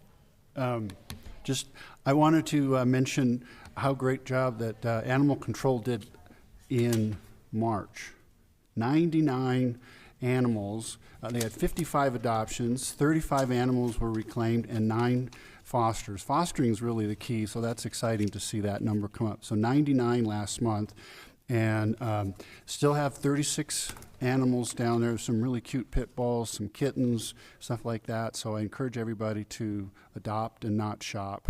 But that's got to be a record, 99 out the door. So those are good numbers. They must have issued them roller skates or something. So anyway, I just wanted to mention that. And then also we had our dirt track reappear off of Sweetwater, and I wanted to thank Paul and his crew for jumping on that, and hopefully that's going to be taken care of. That's amazing. Thank you. I didn't realize that reappeared until I had saw those comments. But Councilor Savage, I appreciate the update, and Mr. Kalsich for jumping on that to make sure that we keep that under control. Council, I'd entertain a motion to approve the council committee and board reports in place on file. so moved, Your Honor. We do have a motion. Do we have a second? Second. Second's been called. All in favor say aye. Aye. Any opposed? Okay, we're going to move on to correspondence, councilors. Just one item to note, I would also like to thank our staff, planning staff, Paul's department for the letter from FEMA. That was outstanding work and very, very nice letter regarding our participation and our ability to issue the revisions to the process, and great job, very well done, council. And with that, I'd entertain a motion to approve the correspondence and place on file. We do have a motion. Do we have a second? Second. Second's been called. All in favor say aye. Aye. Any opposed? It's going to move us on to the bills and claims, councilors. Item number 1 is the bills and claims for April 5th, 2022. What's your pleasure? Your Honor, Councilwoman Demas? I make a motion to approve the bills and claims for April 5th, 2022. We do have a motion to approve the bills and claims for April 5th, 2022. Do we have a second? Second. Second's been called. All in favor say aye. Aye. Any opposed? Abstain. Let the record show. Item number 2 would be the salaries for March 22nd, 2022. Council, what's your pleasure? Your Honor, Councilwoman Demas? I make a motion to approve the salaries for March 22nd, 2022. We do have a motion to approve the salaries for March 22nd, 2022. Do we have a second? Second's been called. All in favor say aye. Aye. Any opposed? Moving on to new business, councilors. Item number 1 is an approval of a letter of intent addressed to the Ray Lovato Recycling Center to require garbage collectors to offer curbside recycling within the city of Rock Springs. Councilors, what's your pleasure? Your Honor, Councilman West? move to approve this letter of intent. We do have a motion to approve this letter of intent. Do we have a second? Second. Second's been called. All in favor say aye. Aye. Any opposed? Item number 2 is an approval of the annual drinking water quality report, May 2022. Councilors, what's your pleasure? Your Honor, Councilman Savage? I would make a motion to approve another outstanding drinking water report. Absolutely. Councilors, we do have a motion to approve this report. Do we have a second? Second. Second. Second's been called. All in favor say aye. Aye. Any opposed? Item number 3 is a request from the Rock Springs Historical Museum for approval of a quote to repair stonework in the amount of $36,000. Councilors, what's your pleasure? Your Honor, Councilman Batolo? move to approve this request. We do have a motion to honor this request. Do we have a second? Second. Second's been called. All in favor say aye. Aye. Any opposed? And item number 4 is a request from Engineering Operations and Public Services Department for permission to fill 2 vacant water reclamation facility plant operator 1 positions. Councilors, what's your pleasure? Your Honor, Councilwoman Demas? I make a motion to approve this request. We do have a motion to honor this request. Do we have a second? Second. Second's been called. All in favor say aye. Aye. Any opposed? Item number 5 is a request from Engineering Operations and Public Services Department for permission to fill a vacant senior administrative planning tech position. Councilors, what's your pleasure? Your Honor, Councilman West? move to approve this request. We have a motion to honor this request. Do we have a second? Second. Second's been called. All in favor say aye. Aye. Any opposed? And item number 6 is a request from Kayla Manico for 2 malt beverage permits for the Rock Springs International Day event on July 8th, 2022 from 5 p.m. to 10 p.m. and July 9th, 2022 from 10 a.m. to midnight at Bunning Park. Councilors, what's your pleasure? Your Honor, Councilman Batolo? move to approve this request. We have a motion to honor this request. Do we have a second? Second. Second's been called. All in favor say aye. Aye. Any opposed?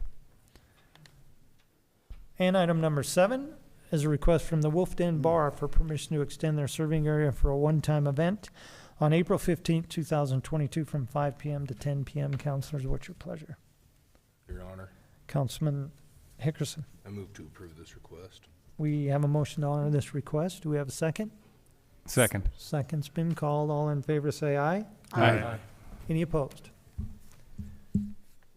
This is going to move us on to resolutions, councilors. Item number 1, resolution 2022-24 was tabled on 3/15/22, and it would be it would be my request for the city council to allow this to remain tabled. I have made contact with Mr. Barbeau and looking into some cost associated with a survey and an adjusted plat at this time that he was concerned about. So we have more research to do before we act on this. So councilors, if we so could, I'd entertain a motion to allow this to remain on the table. Your Honor. Councilman Batolo? Move to table this item. We do have a motion to allow this to remain tabled. Do we have a second? Second. Second's been called. All in favor say aye. Aye. Any Aye. opposed? Your Honor, Councilman Halter? sorry to be the party pooper, but do we have to do a voice vote on that? Excuse me? Roll call? Do we have to do a roll call on that since it's under a resolution? Councilman Halter, you're probably correct on that. So we do have a motion and a second. How about a roll call on We're the going to vote to keep it on the table? table? Right. Keep it tabled. Can we keep it tabled, Rick? I'm just looking up these questions of order right now. And I think there is a limit to the,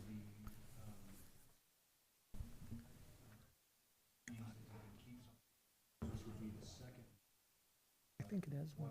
Total of two. From what I remember. Bring the motion from the table and then make a motion. If you want to table it, to table it again, rather than vote on it and take a roll call vote. But we'd have to remove it from the table first, vote on it to table it again and then retable it. So complicated. That's a lot of tables.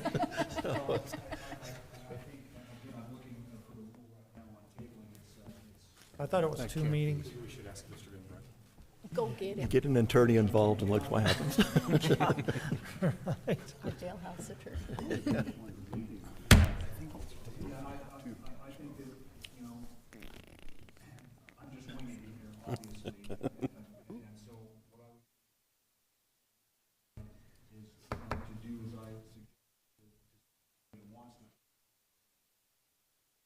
There you go.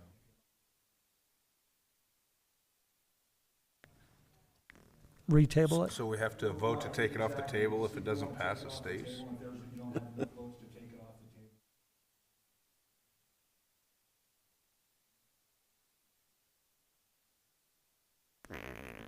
Your Honor, Halter?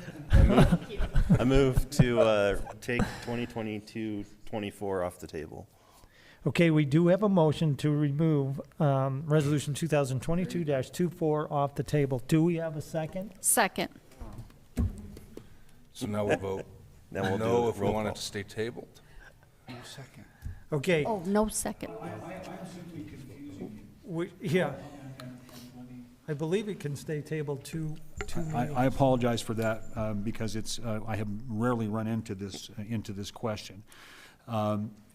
It's on the table right now. Right. And so the question is, should we remove it from the table?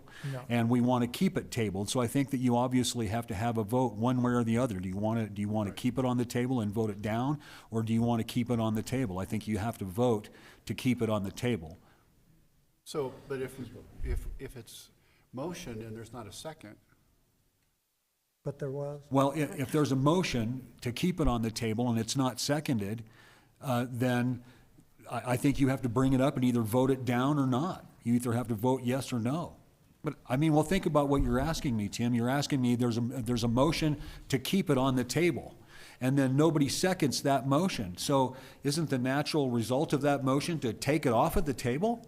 You see what I'm getting at? In other words, it's on the table right now. Do you want to keep it on the table or do you not want to keep it on the table? That's the question before the council. I apologize for this. It's simply not ready, and it needs to stay on the table. Yeah. And I'm okay with no vote, but Your it's Honor. not My ready. concern is, Well, I and that's- thought once you tabled it, you have to take action the next meeting. I think that you're probably correct about that. You can't, and that's what I'm looking for in the rules right now. Your Honor, I move to keep it on the table. Well, we already have a motion. There you and a go. second. We have a motion and a second to remove it. Yeah, so So let's vote on the motion and the second to remove it from the And table. I apologize if I'm causing any confusion. I've rarely run into this question, and I apologize for that. Just to be clear, the motion was to take it off the table. Correct, so roll call. Councillor Savage, I guess. Sure. West. Yeah, I'm equally confused, so, I guess we're removing it to table it again? That's the process. yes. Yeah. Hickerson. No, I'm gonna go with no, because if we vote no, it stays on the table. That is correct. If he votes to remove it from the table, and I vote no, I'm voting to keep it tabled. Duck yes, let's go with no. Final answer. Then why couldn't we just not second? Well, it was too late. We did. The question before the council right now is, should we or should we not keep the motion tabled? And so he made a motion, and really the motion should be a positive one. The motion should be, I motion to take the resolution off of the table, so the motion should be a positive one, not a negative one. In other words, the motion should not be, I move to keep it on the table. I move to take it off the table, and then you can, at this time, decide whether or not, so it Okay, should well, be. be careful, because we have 2 ayes and 1 no. And Well, this is what I would say this is, to worse be than the careful, let's chicken start over. conversation. I don't know if it's okay to do that. Just, if I were you, if I may, Councilor Halter, amend your motion to move to take it off the table. That was the motion. That was the motion. I thought the motion was to keep it on the table. No, to remove. Okay, so then that is the vote. Do you vote to take it off the table or not? So that's the question before you now. Okay, so Come we back have to- come back. 2 ayes Come back to me. No, and come 1 back. no. No. I'm a no. Okay. Do you remember where you were? Your Honor, may I just start from the beginning of the vote again now that we've You had can, clarification? Sure. Councilor Savage. No. Councilor No. West. Hickerson. Still no. Zadi. No. Demus. No. Robinson. No. Halter. No. Patolo. No. Mayor Como. No. Come on, go yes. Let's have a convene. Okay, so it remains tabled. But we're not sure if we can leave it that way, but we'll leave that on record. Well, hopefully, by next meeting, we won't have to. Hopefully, we'll have. Good. Well, Your Honor, I'll be able to answer the question by the next meeting, but the motion cannot remain on the table indefinitely. It will have to be removed from the table and voted on one way or the other, Okay, and probably at then the next in the meeting. meantime, Mr. Kalsich, I need to get with you and Yes, tell you please. the discussion that I had with the owner and his concerns, and I think we can make sense of this. Item number 2, Resolution 2022-32 from the Housing Authority. A resolution accepting and approving Public Housing Authority fiscal year 2023 annual plan and authorizing Timothy Akomo, acting in his capacity as chairman of the Rock Springs Housing Board, to execute certifications of compliance with the Public Housing Authority plan. Councilors, what's your pleasure? Your Honor, Councilman Savage. I move to approve Resolution 2022-32. We do have a motion to approve Resolution 2022-32. Do we have a second? Second. Second's been called. Roll call. It's a smaller font. Councilor West. Yes? Hickerson. Yes. Zadi. April, I'd like to thank you for an easy one. Yes. Demus. Yes. Robinson. Also yes. Halter. Yes. Patolo. Yes. Savage. Yes. Mayor Como. Yes. And item number 3, Resolution 2022-33. A resolution accepting a right-of-way grant renewal with the United States Department of Interior Bureau of Land Management, and authorizing and directing Timothy Akomo as mayor of the city of Rock Springs and Matthew L. Mcbernades as city clerk of the city of Rock Springs, Wyoming, to execute said right-of-way grant renewal on behalf of said city. Councilors, what's your pleasure? Your Honor, Councilman Savage. I move to approve Resolution 2022-33. We do have a motion to approve Resolution 2022-33. Do we have a second? Second. Second's been called. Roll call. Councilor Hickerson. Yes. Zadi. Yes. Demus. Yes. Robinson. Yes. Halter. Yes. Patolo. Yes. Savage. Yes. West. Yes. Mayor Como. Yes. Item number 4, Resolution 2022-34. A resolution accepting and approving grant agreement 56-22-06 between the State of Wyoming Department of State Parks and Cultural Resources, State Historic Preservation Office, and Rock Springs Historic Preservation Commission, and authorizing Timothy Akomo as mayor of the city of Rock Springs, Wyoming, and Matthew L. Mcbernades as city clerk of the city of Rock Springs, Wyoming, to accept said grant agreement on behalf of said city. Councilors, what's your pleasure? Your Honor, Councilwoman Demas. I make a motion to approve Resolution 2022-34. We do have a motion to approve Resolution 2022-34. Do we have a second? Second. Seconds called. Roll call. Councillor Zadi, Yes. Demas, Yes. Robinson, Yes. Halter, Yes. Batolo, Yes. Savage, Yes. West, Yes. Hickerson, Yes. Mayor Como. Yes. Item number 5, Resolution 2022-35. A resolution accepting and approving grant agreement number 56-22-09 between the State of Wyoming Department of State Parks and Cultural Resources, State Historic Preservation Office, and Rock Springs Historic Preservation Commission, and authorizing Timothy Akomo as mayor of the city of Rock Springs, Wyoming, and Matthew L. Mcbernades as city clerk of the city of Rock Springs, Wyoming, to accept said grant agreement on behalf of said city. Councilors, what's your pleasure? Your Honor, Councilman West. move to approve Resolution 2022-35. We do have a motion to approve Resolution 2022-35. Do we have a second? Second. Second's been called. Roll call. Councillor Demas, Yes. Robinson, Yes. Halter, Yes. Batolo, Yes. Savage, Yes. West, Yes. Hickerson, Yes. Zadi, Yes. Mayor Como. Yes. Item number 6, Resolution 2022-36. A resolution accepting and approving a memorandum of understanding between the City of Rock Springs, Wyoming, and Desert View Animal Hospital, and authorizing Timothy Akomo as mayor and Matthew L. Mcbernades as city clerk to execute said memorandum of understanding on behalf of the City of Rock Springs. Councilors, what's your pleasure? Your Honor. Councilman Savage. I move to approve Resolution 2022-36. We do have a motion to approve Resolution 2022-36. Do we have a second? Second. Second's been called. Roll call. Councillor Robinson, Yes. Halter, Yes. Batolo, Yes. Savage, Yes. West, Yes. Hickerson, Yes. Zadi, Yes. Demas, Yes. Mayor Como. Yes.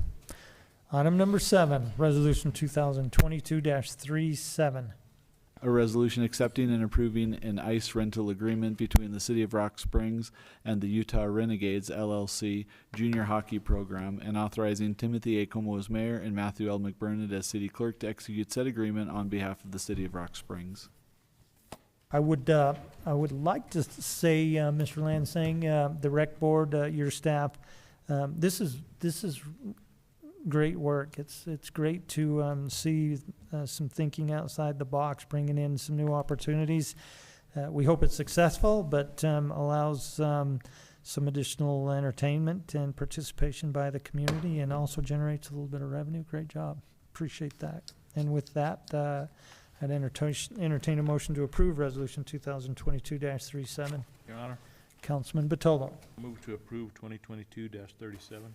We do have a motion to approve Resolution 2022-37. Do we have a second? Second. Second's been called. Roll call. Councillor Halter, Yes. Batolo, Yes. Savage, Yes, and I'd also like to thank Adam and his staff. And, the next step is a semi-pro team. So There you go. a couple years. Yeah. Yes. I didn't say it. West, Yes. Hickerson, Yes. Zadi, Yes. Demas, Yes. Robinson, Yes. Mayor Como. Yes. And item number 8, Resolution 2022-38. A resolution accepting and approving a memorandum of understanding between Bird Rides, Inc. and Delaware Corporation and the City of Rock Springs, and authorizing Timothy Akomo as mayor of the City of Rock Springs, Wyoming, and Dwayne Pacheco, Chief of Police, Rock Springs Police Department, to execute said memorandum of understanding on behalf of said city. Councilors, what's your pleasure? Your Honor, Councilwoman Demas. I make a motion to approve Resolution 2022-38. We do have a motion to approve Resolution 2022-38. Do we have a second? Second. Second's been called. Roll call. Councillor Batolo, As long as it's not chicken rides, yes. Savage, Yes. West, Yes. Hickerson, Yes. Zadi, Yes. Demus, Yes. Robinson, Yes. Halter, Yes. Mayor Como. Yes. Item number 9, Resolution 2022-39. A resolution approving local financial institutions to be designated as depositories for public funds. Councilors, what's your pleasure? Your Honor, Councilman Batolo. move to approve Resolution 2022-39. Council, we do have a motion to approve Resolution 2022-39. Do we have a second? Second. Second's been called. Roll call.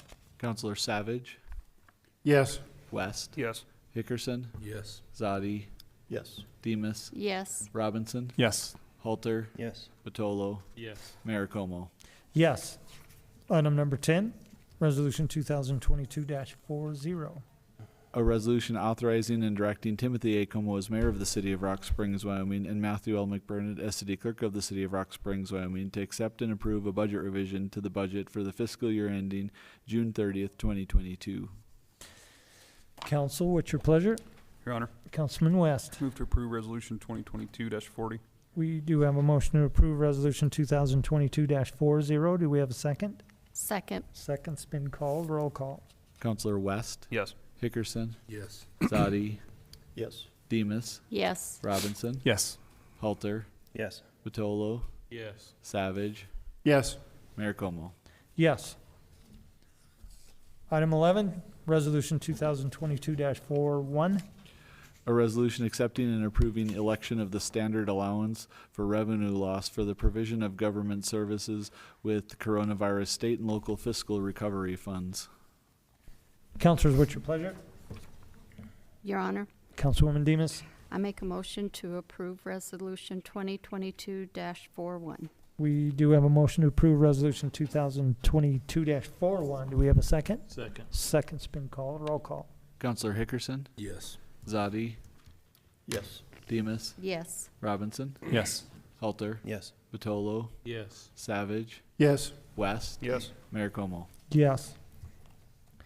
Item number 12, Resolution 2022-42. A resolution accepting and approving a 2022 to 2024 collective labor agreement with the Firefighters Local 1499 IAFF and authorizing and directing Timothy Okomo as mayor of the city of Rock Springs, Wyoming, and Matthew L. McBernades as city clerk of the city of Rock Springs to execute said collective labor agreement on behalf of said city of Rock Springs, Wyoming. Councilors, I'd recommend tabling this. No, I'm just kidding. I'm sorry, after the chicken discussion and all the, it's been a long night. What's your pleasure? Your Honor, Councilman West. move to approve Resolution 2022-42.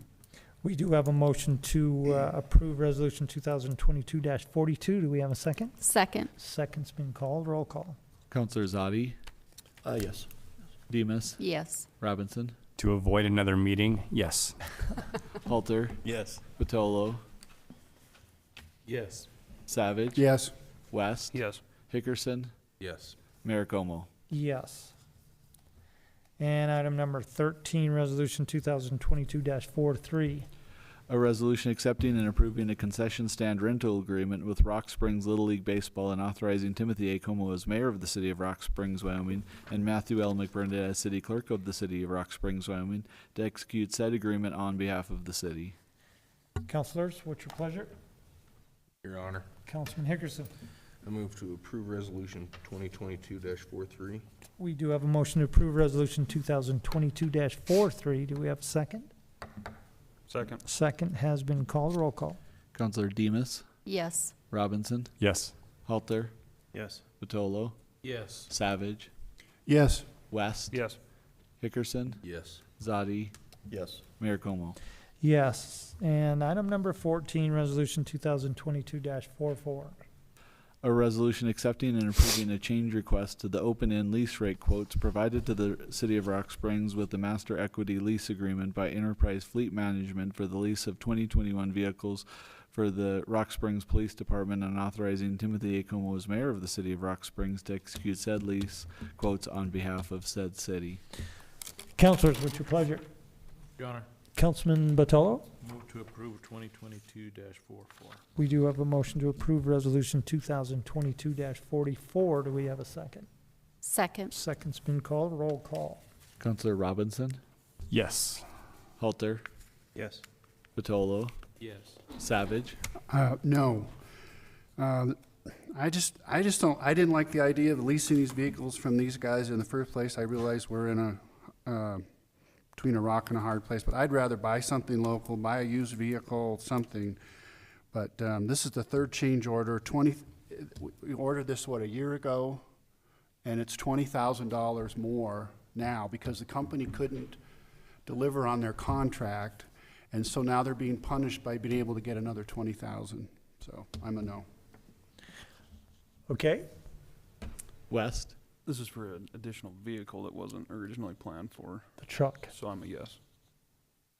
Hickerson, Yes. Dottie, Yes. Demus, Yes. Mayor Como. Yes. We have these discussions and we're throwing Matt into a loop. Next item on our agenda is the ordinance section. We have two ordinances, both on first reading, ordinance 2022-04. An ordinance amending Article 4.2 of the ordinances of the City of Rock Springs entitled Garbage Collection and establishing a citywide disposable waste recycling program. First reading, you saw the comments that came through, Rick, from Devon. I did, Your Honor, and I'll prepare those. Okay. I did actually prepare the ordinance with his original comments in mind, so I will make those adjustments Okay. for the Great. for the second next reading. meeting. Perfect. And if I may, also, Mayor and Council, I've been reading Robert's Rules of Order and also Oh, our no. ordinances regarding what we're. This was strange to me. We've obviously had numerous items in my 12 years that we've had items remain on the table. Well, and as I am looking at the rules and the ordinance here, the ordinance just addresses the order in which, much like Robert's Rules of Order, the motion to table is considered. It is a primary motion. And so I think that you're correct in your historical remembrance in that we can actually keep, if we put something on the table and then don't address it at future meetings, it essentially dies. And that's what I'm reading in Robert's Rules of Order. So the earlier comment about how it could not remain on the table forever is kind of incorrect in that it can remain on the table, but it can't remain there forever. It just basically what happens is it goes away. That's what I'm reading in Robert's Rules of Order right now. If you table something and don't bring it up in the next meeting, I will make sure and clarify that before we come back again and have a much clearer answer for you. I apologize for not just knowing that right off the cuff tonight. Much appreciated. And item number 2, ordinance 2022-05, first reading. An ordinance amending Article 7.1 entitled Building Code of the Ordinances of the City of Rock Springs, Wyoming, whereas the governing body of the City of Rock Springs desires to adopt the 2021 edition of the International Fire Code. Okay, councilors, with no further business to come before this governing body, this meeting is adjourned.